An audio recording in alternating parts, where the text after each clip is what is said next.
जय हिंद साथियों। तो आइए आज का सेगमेंट शुरू करते हैं। आज हम देखेंगे बिजनौर को, और ये बिजनौर का टूरिज़्म है। इसके साथ में बिजनौर के बारे में ये, और अगर हम मैप देखें तो बिजनौर यहाँ पे आ रहा है, एकदम जो वेस्टर्न यूपी है यहाँ पर आ रहा है, ये उत्तर प्रदेश, और ये बिजनौर उत्तराखंड से टच करता हुआ। तो अभी आप इसका ज़िले का देख लीजिए मैप क्या है। इधर तो उत्तरांचल है, इधर नैनीताल है आपका, और फिर ये मुरादाबाद, मेरठ, मुजफ्फरनगर, हरिद्वार।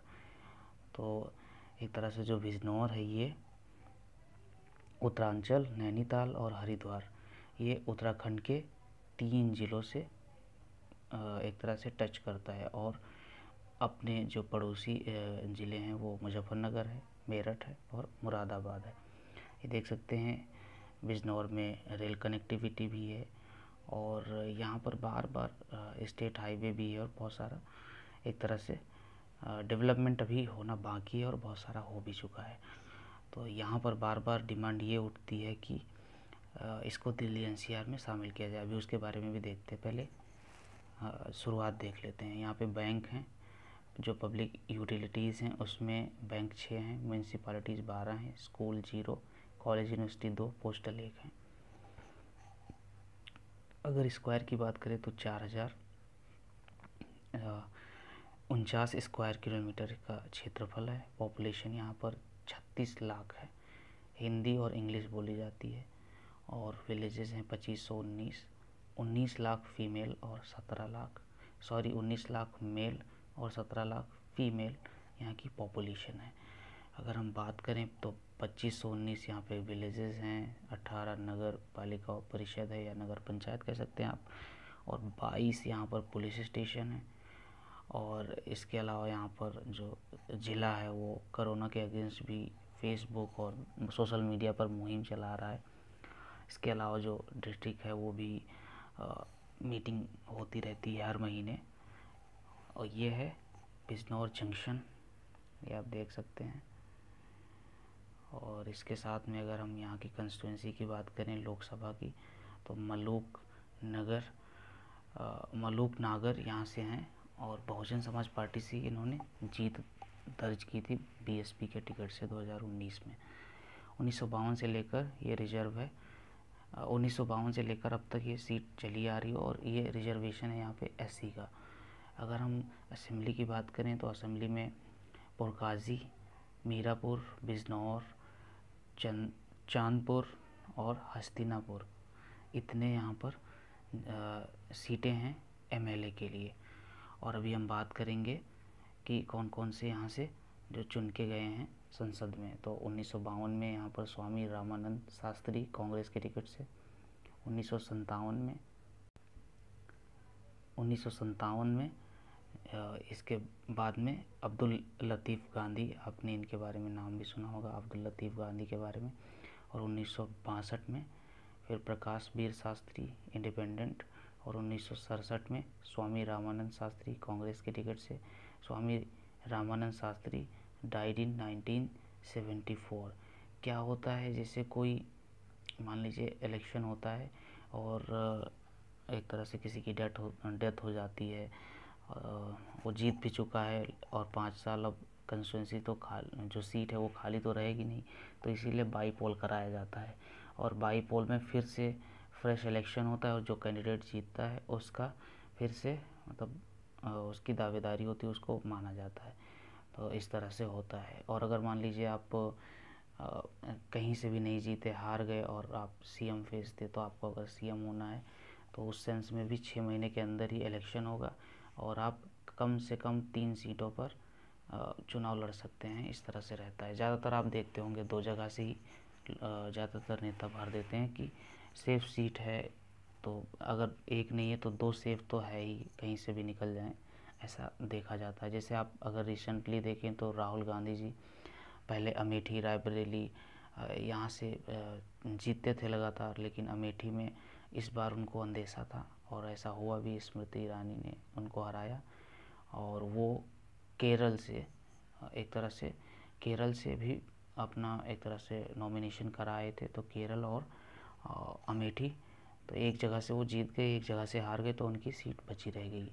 ऐसे अगर आप नरेंद्र मोदी की बात करें, जो हमारे प्रधानमंत्री हैं, उनका भी 2 जगह से उन्होंने चुनाव लड़ा था।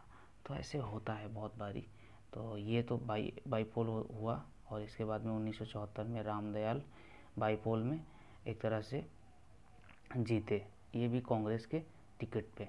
और फिर माहीलाल जनता पार्टी से 77 में, और मंगल राम प्रेमी ये चरण सिंह जनता पार्टी से 1980 में। और फिर 1984 में चौधरी गिरधारी लाल कांग्रेस के टिकट से। और फिर 1985 में मीरा कुमार ये कांग्रेस के टिकट से। और 1989 में मायावती जी बसपा, क्योंकि वही सब कुछ हैं बसपा की। और मंगत राम प्रेमी भारतीय जनता पार्टी से फिर मंगत राम प्रेमी भारतीय जनता पार्टी से। ओमवती देवी समाजवादी पार्टी से। और 1999 में शीश राम सिंह रवि भारतीय जनता पार्टी से। और फिर 2 बार लगातार राष्ट्रीय लोकदल का यहाँ पे कैंडिडेट जीता है, जिनमें 2004 में मुंशी राम सिंह और संजय सिंह चौहान।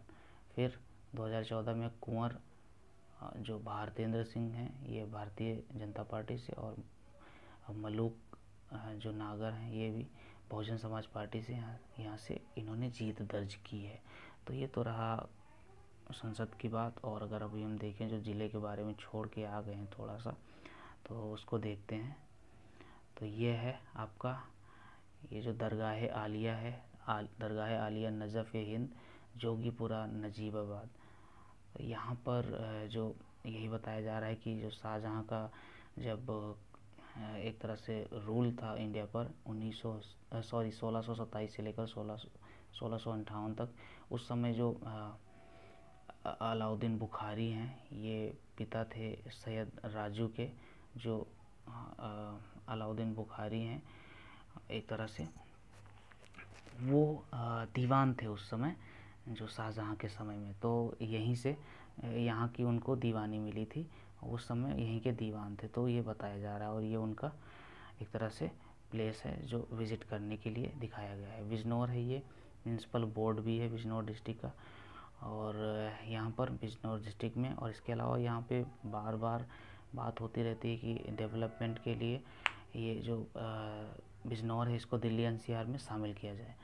और अगर हम इसकी हिस्ट्री देखें तो इंडस वैली सिविलाइजेशन से भी थोड़ा मोड़ा मिलता है कि यहाँ वहाँ से कनेक्शन था इसका।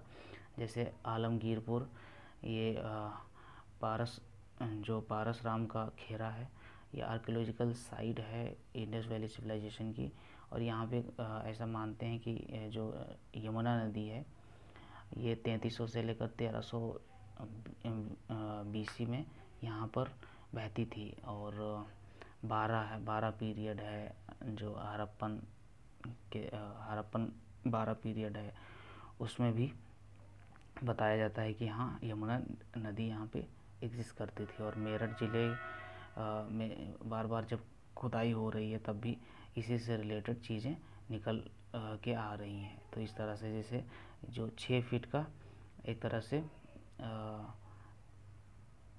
वो थिकनेस 6 फीट की ब्रिक निकली थी यहाँ पर, और वो रिप्रेजेंट कर रही थी हड़प्पन सिविलाइजेशन को या हड़प्पन कल्चर को। तो इस तरह से था। और बिजनौर आपने देख ही लिया, बिजनौर का जो डिस्ट्रिक्ट मैप है और सारा कुछ। तो इसी के साथ में वीडियो को बड़ा ना करते हुए इतने पर ही पूर्ण विराम करते हैं। आशा करता हूँ आपको कुछ जानने को मिला होगा। जय हिंद, बहुत बहुत धन्यवाद।